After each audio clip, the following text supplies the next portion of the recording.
My privilege to be here along with two prominent writers. She's laughing. Why you are laughing? To discuss about their literary journeys. As all of you are aware, I think around 1 week back, Sandhya Mary was awarded with the prestigious Crossword Award for her book, Maria Just Maria. This is that book. I think many of you are having this book. And if you see the cover of this book, Maria Just Maria, it's a splendid cover. I liked it very much. Thank you. People often comment about it. Is it? Cover, yeah. Right. And in the cover itself, we can see Maria, the title is there, Sandhya Mary, the author's name is there, then translated from the Malayalam by Jayasri, everything is there. In which one Malayalam word also is there. That word is Kallu. Yeah, Kallu.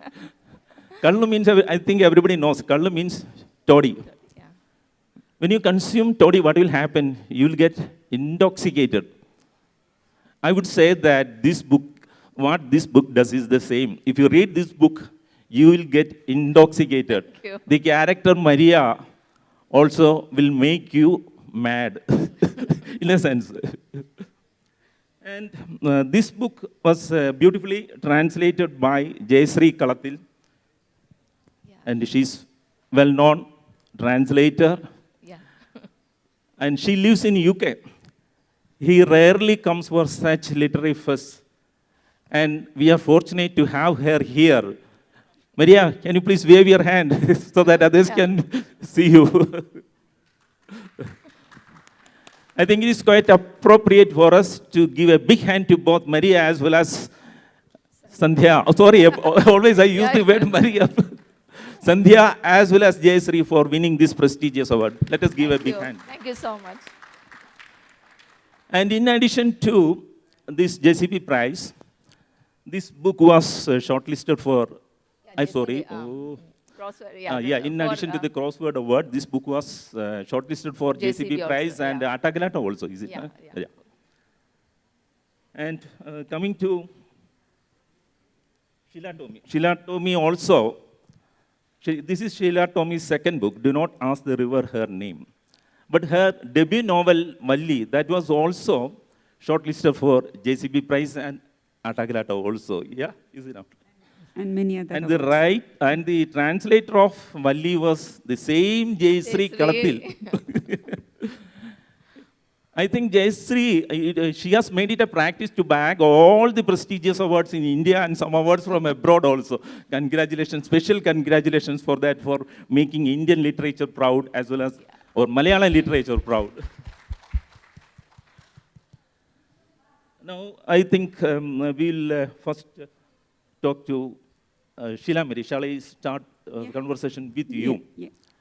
Sheela Mary, I thought I will start with a general question about your writing. Okay. By profession, you are an engineer, like me. Oh. Yes, I am also an engineer, and I have been working in the Indian Space Research Organization. Incidentally, let me tell that my novel, Anti-Clock, also was shortlisted for JCB Prize in 2021. And Chorashastra, the science of thievery, that was shortlisted for Atagalata. I was just mentioning. So all the three are almost having the same history. Yeah. That is what I wanted to tell. Now, I was asking this question to Sheela Tomy. Being an engineer, many times I have faced with some questions.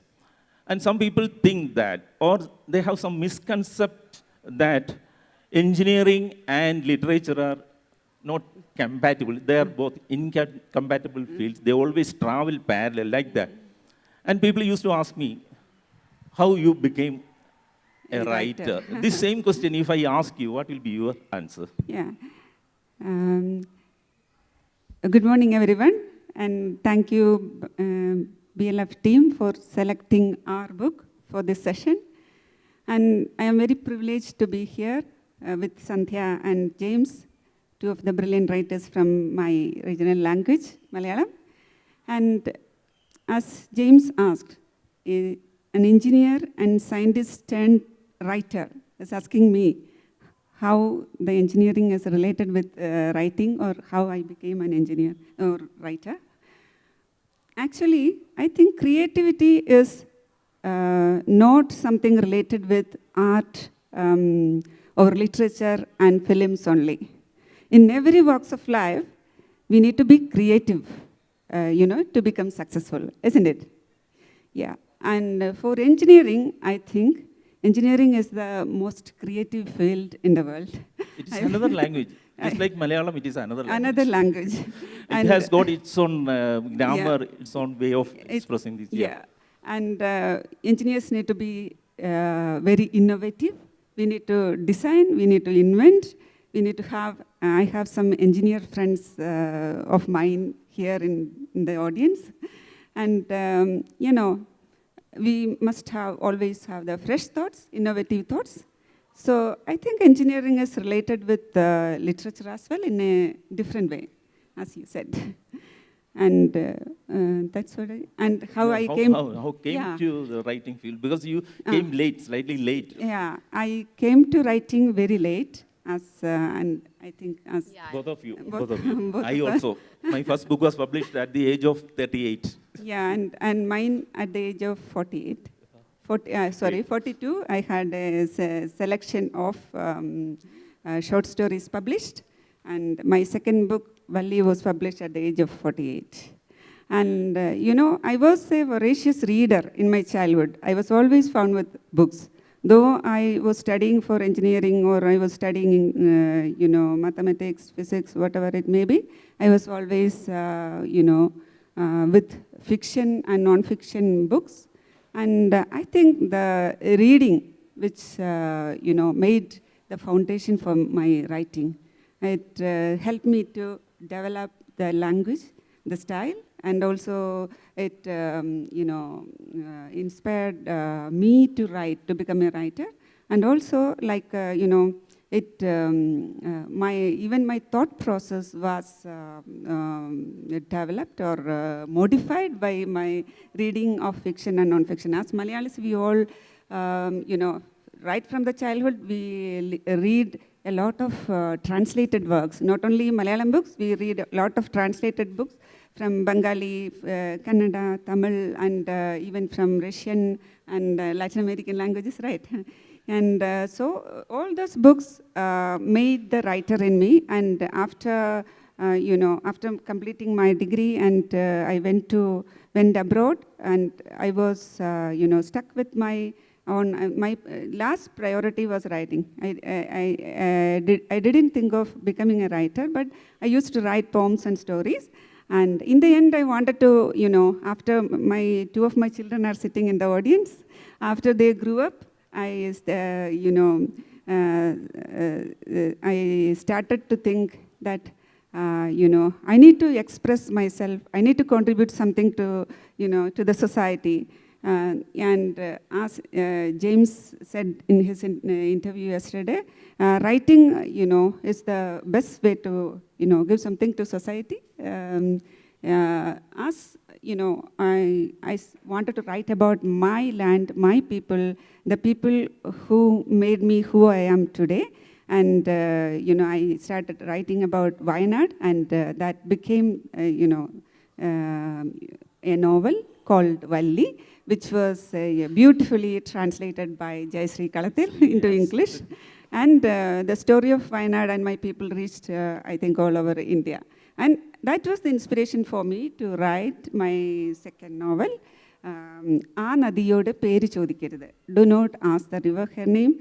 This was translated into English by the brilliant translator, Ministhi S. And I am thankful to Ministhi also for, because of her only, I am here with you today in this stage.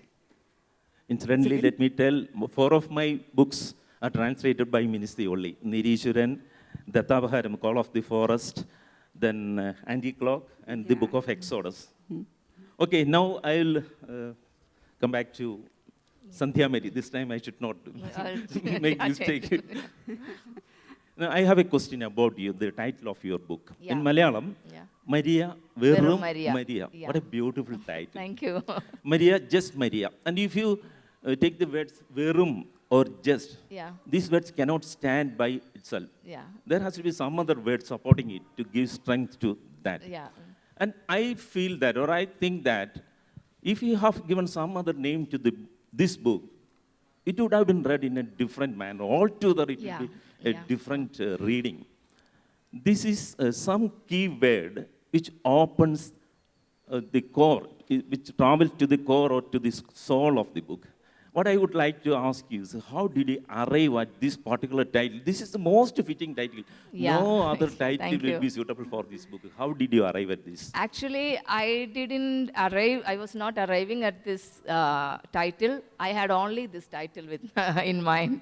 Actually, many ask me, why is that you are choosing Varum or just Maria? Because it's not many people have thought that it's not an apt title for a book.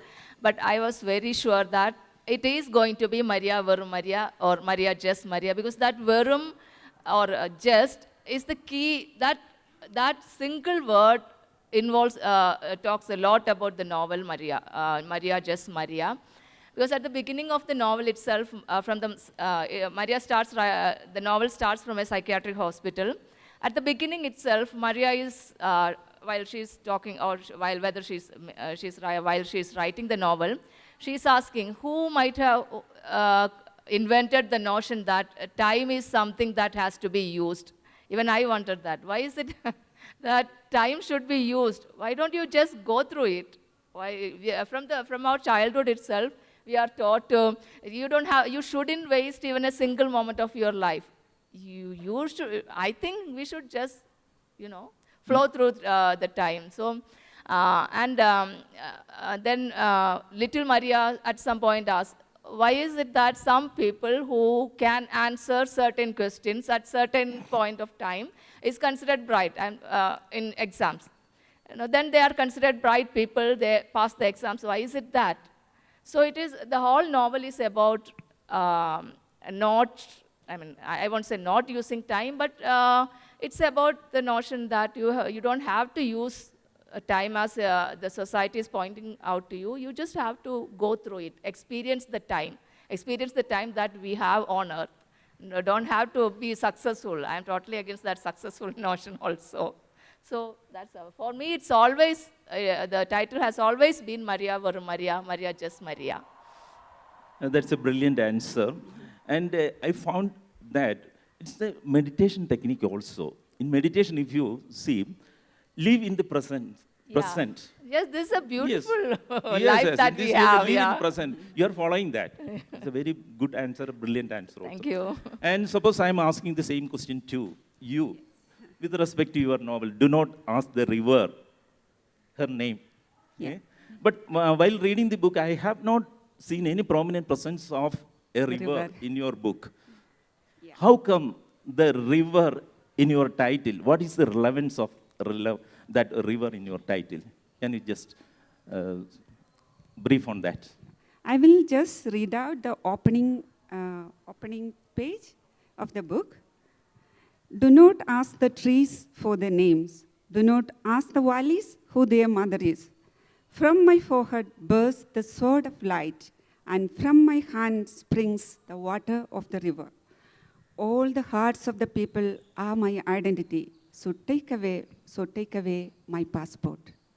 This is from the poem Passport by Mahmoud Darwish. As you know, Darwish is the icon of Palestinian struggle. And when I wrote something about Palestine, or when I included something about Palestine, I wanted to dedicate this book to the writers of Palestine, who are suffering. And some of them lost their lives. Some of them are missing. And some of them are forced to be silent. And I wanted to dedicate and give a tribute to the book, give a tribute to the writers of Palestine. And that's why, I chose a phrase from the poem of Mahmoud Darwish. Not only that, if you think about river, a river is flowing through different lands, through different cities, through different towns, through different hills, and through different valleys. But it doesn't belong to a particular land or a particular place.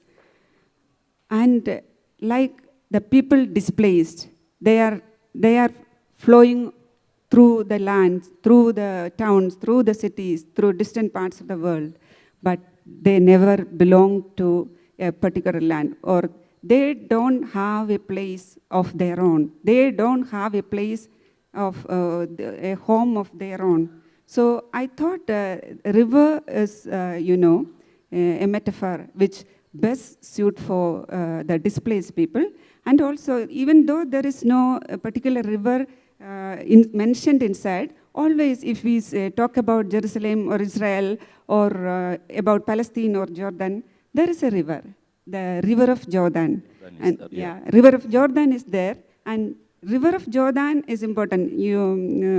Most of you might have read Murid Barghudi's I Saw Ramallah. And there are thousands and thousands of Palestinians who spend decades, so many years, to get a chance to cross this river to land or to step on their homeland.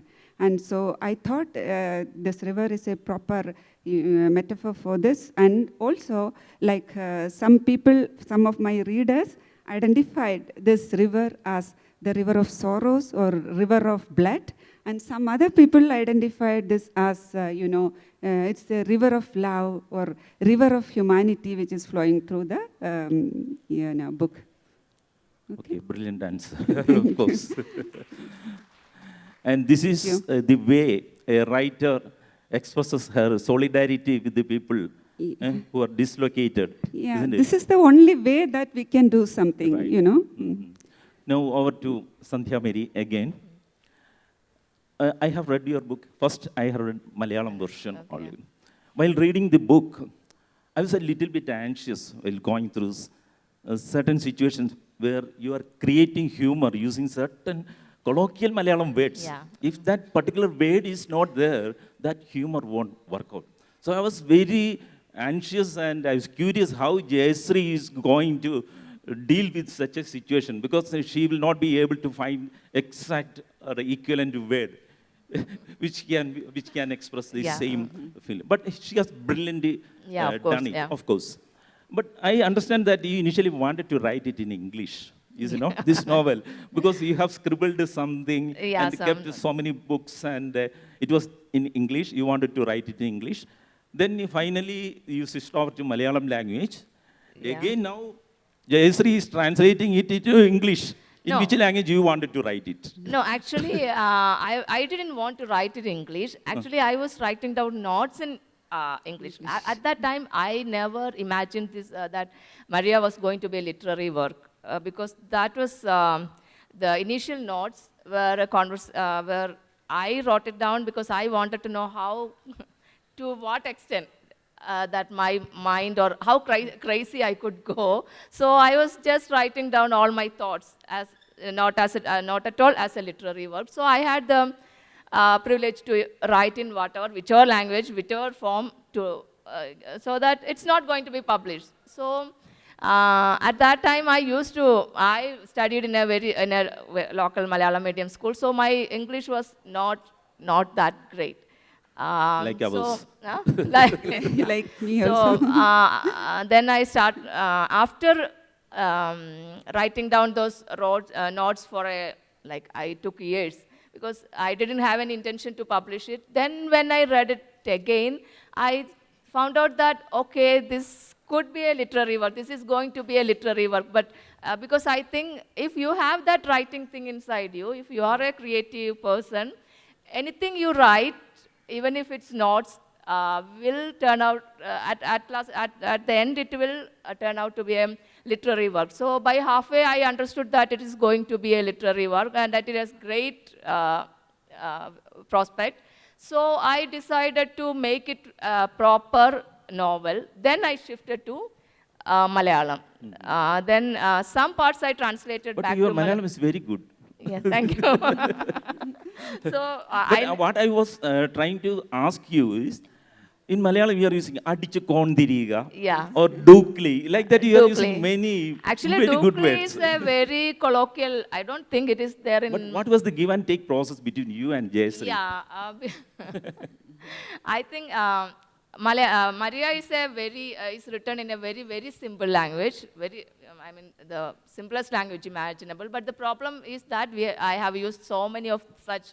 Some some words are not there even in Malayalam, so they are made by me. Then that was the that should have been the issue for in translation. But I think.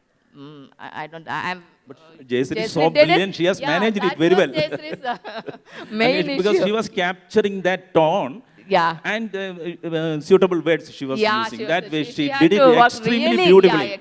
yeah, Because I was so cautious, because this problem I have faced with the Chora Shastra, Yeah. when it was translated into English, it is in a very humorous way it is going. But Yeah. when it was, when the meaning of that sentences are reproduced, the whole humor was lost. I was Yeah. so frustrated. Then we worked again and again. Finally, we could achieve Yeah. that. This is what I think Jayasri also might have done.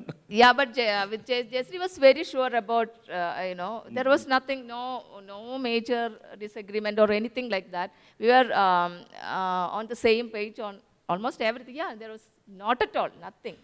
And I think she didn't take much time also for translation. That shows her brilliance Yeah. and authority in translation. Okay. Yeah. And then over to Sheela Tomy again. In the author's note of your book, you are mentioning about your colleague Muna, and how when she is getting a dismissal note from your workplace, and she was in fact weeping and telling where I and my children will go. You have at least one land to go there, and so, but we do not have a place. And I understand that it is the starting point of this book. Do not ask the river. But I understand that you have never visited this place. But without even visiting that place, every nook and corner you are explaining here as if you are living there. How it was possible? What were the preparations behind that? Yeah, it was not an easy task. Actually, it was not the starting point of the book. The starting point of the novel was something else. I have been staying in Middle East for more than 20 years, almost 25 years. And after completing my first novel, Valli, which told the story of my homeland, my place, my people, I wanted to write about the women who travel across the seas to support their families. You know, there are a lot of thousands of Malayali women and Indian women who leave their families behind and they travel alone to distant worlds, to the end of the world, to support their family and to look after their children and all. And their services or their struggles for survival are not well documented in Malayalam literature. Am I right? Right. Yeah. And there are a few fiction like Nishabda Sanjarangal by Benjamin and some stories and novels by Nirmala is written on travels of ladies, travels of women across the world. So I wanted to write about Malayali women traveling across the world. I have seen the struggles of many of my friends in Middle East, working as nurses, working as housemates, and or teachers, and working as other medical professionals. And I wanted to reflect their life into my novel. And I started to write about Ruth, a Malayali nurse. And she reached Gulf, and she has undergone so many struggles for survival. And then, at the end, she reached Israel. And at that time, you know, in my office, as James said, as I have mentioned in the author's note, termination letter came, and one of my colleague, one of my Palestinian friend, got termination letter, and she was telling me and telling us her stories, her childhood in the refugee camps. She lost all of her loved ones in a missile attack on her hometown, and she lost everything. She had to flee from her hometown. And we are seeing this in news every day. This novel in Malayalam was written in 2021. It was 2 years before the present war, which killed nearly 50,000 innocent people and 15,000 innocent children started. But the Palestine issue was there, and it was there even a century back. Ever since in 1896, Theodor Herzl wrote the book Jewish State. And after that, the Balfour Declaration, Nakba, 1967, Six-Day War, the Intifadas, all these things are there. And we were seeing, we were watching news, we were reading Palestinian fiction written by the Palestinian people with their blood and everything. But we are unaware of the struggles, the actual struggles, what they are experiencing. But when I heard it from my colleague, my friend Muna, I saw, as I wrote in the author's note, I saw a Red Sea in her tears, and a sea which we cannot or she cannot ever cross. And I wanted to write about her, and I wanted to include her story, the story of Palestinian people in my book. Because when we know that, when we come to know about the sorrows, the unimaginable, horrible sorrows and struggles of other people, we will feel that our sorrows are nothing compared to their big sorrows. So I wanted to talk about her, and I started to, my novel took a different turn and took a different dimension, and it traveled through Israel. And you were asking how I depicted all these things in detail. And that was a very, very, very difficult task, because the first thing was, I was thinking, this is a very sensitive politics. Israel-Palestine issue, if I take into a novel, it's difficult how the readers will be divided into, 2 or 3 fragments, like Jerusalem is divided into 100 pieces by the 3 Semitic religions. So I was not sure how it will be successful or not, but I was sure. I decided I have to take this subject. I will write on this. Whether the book is accepted or not, doesn't matter. I will write on this. And, for that I did a thorough research. I had to study all the, geography, all the history, all the politics of Israel and Palestine. And I had to do, almost 6 months research myself. And also I visited, I wanted to visit Jerusalem, but due to some technical problem, I could not go there from Gulf to Jerusalem. But I watched so many vlogs, video vlogs, and watched many movies. I read a lot of fiction and non-fiction works written in the Arab literature and in English. And finally, I think I could walk through the streets of Jerusalem 100 times, and I could identify each nook and corner of the streets. I could climb over the Temple Mount. I could reach the Gaza border, where the big wall, and on the top of the wall there is a watchtower looking over to the 40-kilometer strip of Gaza. If someone is entering into the, and on October 7, that was the funny thing. The border mentioned over here was in picture.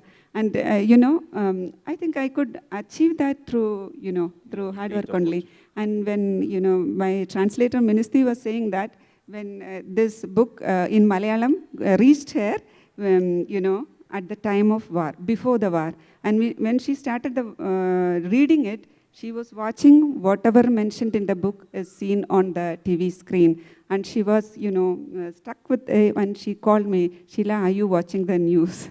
That's what happened. Great effort. Now, let me ask you, now we have left with only some 9 minutes or so, some 2 quick questions. One is about the narration technique that you have used. It's the non-linear technique you are using. Yeah. You're shuffling present, past, and future like anything, you wish that you did. Why did you choose such a narration technique? It is fitting for this particular story, of course.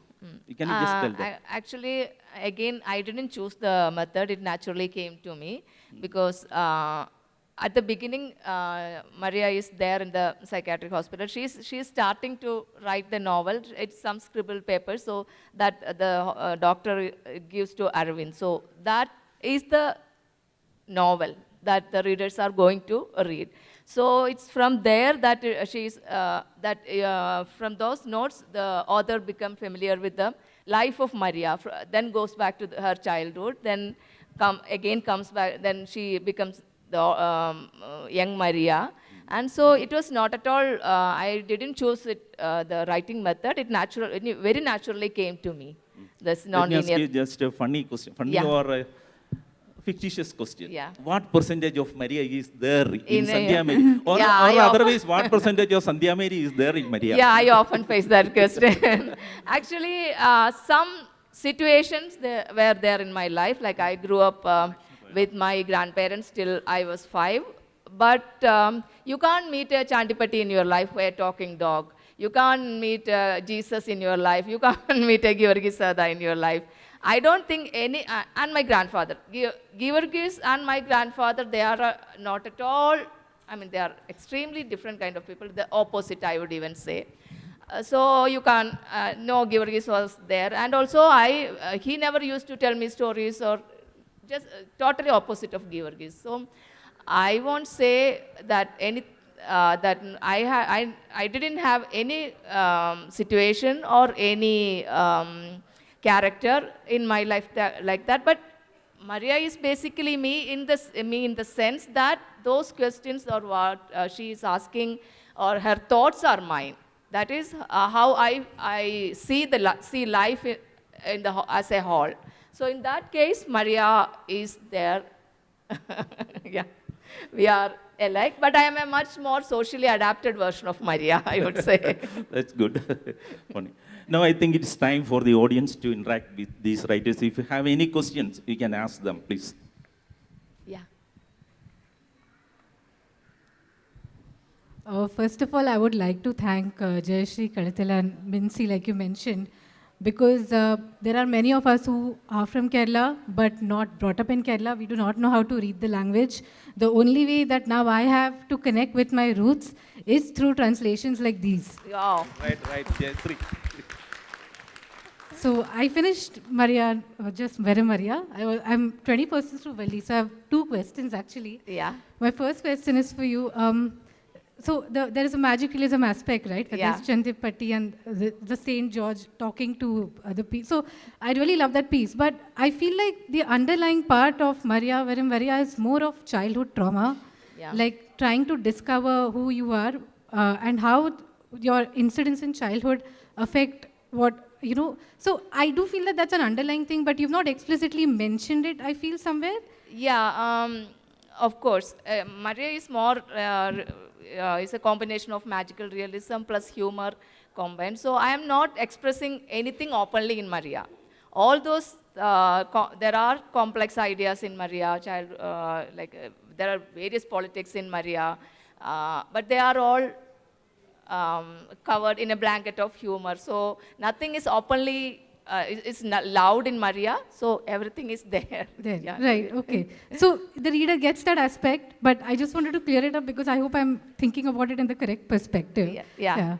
Okay. So my second question is to Sheela ma'am. So, see, I think like I'm 20% into Valley. I see that the eyes of the story is through Tessa, right? And right now you also mentioned Ruth.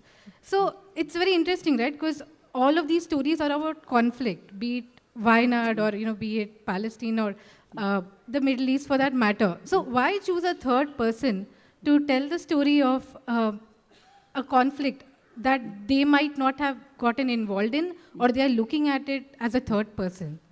Yeah, that was, that was a challenge I faced when writing Anadiyodu Peru Chodikkirathu, did not ask the river for her name.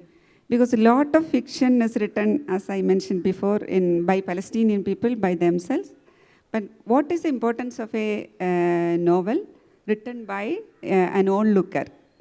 There, to be more faithful, there is a Palestinian poet Sahel in this novel. There are only few Palestinian characters like Sahel and Sarah and their parents and one old man selling, abayas and the people at the Gaza border and some people and, only some people. But I thought that I can never become a Sahel. I have not experienced the struggles of Muna or struggles of Sahel, struggles of Sarah. So I better thought that I will explain it as in the eyes of Ruth. Then I will be more faithful to their sorrows. I cannot, even I was reborn 100 times. I cannot experience the full pain of the displaced people of Palestine. That's why I chose that, I will tell the story in eyes of a third person. Thank you so much, and I hope more Malayalam literature gets translated to English and it reaches people Yeah. more Yeah, widely. let it happen. Yes. Any more questions? Yeah, please. Since the panel is about struggle and all of that, I wanted to ask to both Sandhya ma'am and Sheela ma'am, how differently do you think the novel has become what it is? Because both of the characters are women. How differently do you think women experience their struggles? In Maria's case, is she responding differently because of her female identity? Has that shaped her struggle in any way? Both of you can answer independently. Yeah, I haven't thought about it from that angle. Yeah, of course. Maria has in the novel, Maria often says that she has the issues that she is facing is more there because of patriarchy. The patriarchy is there. So of course, otherwise that angle is there in Maria. Yeah, I think in every novel that is written from female perspective, yeah, that will be there. Yeah, what Sandhya said is, I agree with her. Like, it's not like feminism or female writing or nothing, but what is experienced by women, that is different in every situation. I think so. What is experienced by men is different from what is experienced by women. So, I wanted to tell about the, what women feel or what women is experiencing at a particular juncture of life or struggle. And, there are lot of fiction written about, maybe about the struggles, about the wars and everything. But what is the, what do we feel at that moment? That is to be mentioned with the female characters only. Yeah, I have a line more to add. There is a line in Maria. Maria says to her grandmother that even if a woman goes to Pluto, even then she will have to have a child to prove herself. So no man will have to face such a situation. I think it's time we have to wrap up this session. One more question is there? No, not question. Can we- I just thought we are thankful to the translator. I'm not a Malayali, but I read the Yeah, books of only course. because of the translator. So could we have her on stage? Yeah, please? yeah, Jayasree. definitely. Jayasree, please come out here.